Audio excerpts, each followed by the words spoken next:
भारतीय जनता पक्षानं राष्ट्र प्रथम या तत्वाला प्राधान्य देत सत्ताधारित राजकारणाऐवजी सेवाधारित राजकारणाचा पाया रचला असल्याचं प्रतिपादन पंतप्रधान नरेंद्र मोदी यांनी केलं।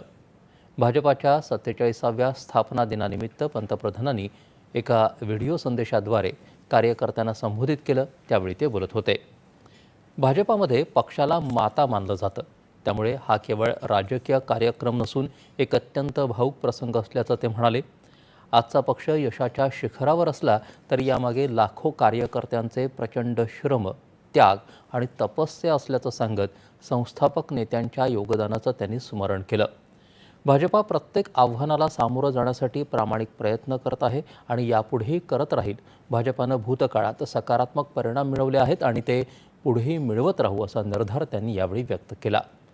ब्रिटिश काळातील शेकडो जाचक कायद्यांचं उच्चाटन, लोकशाहीसाठी नवीन संसद भवनाची उभारणी, सर्वसामान्य जनतेतील गरिबांसाठी 10% आरक्षण, तिहेरी तलाकवर बंदी घालणारा कायदा, CAA आणि अयोध्येतील राम मंदिराचं बांधकाम ही भाजपाच्या प्रामाणिक प्रयत्नांची फळं असलेल्या अनेक उपलब्धींपैकी काही उदाहरणं आहेत आणि आमचं हे अभियान अविरत सुरू आहे, असं पंतप्रधानांनी सांगितलं।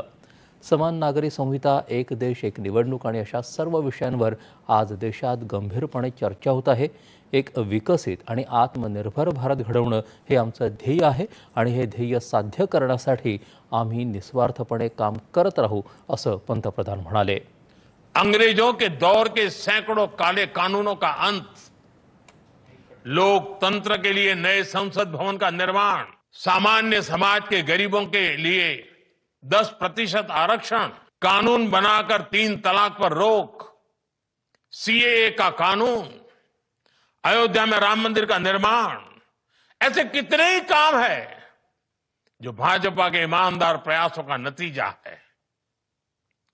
और हमारा मिशन अभी भी जारी है।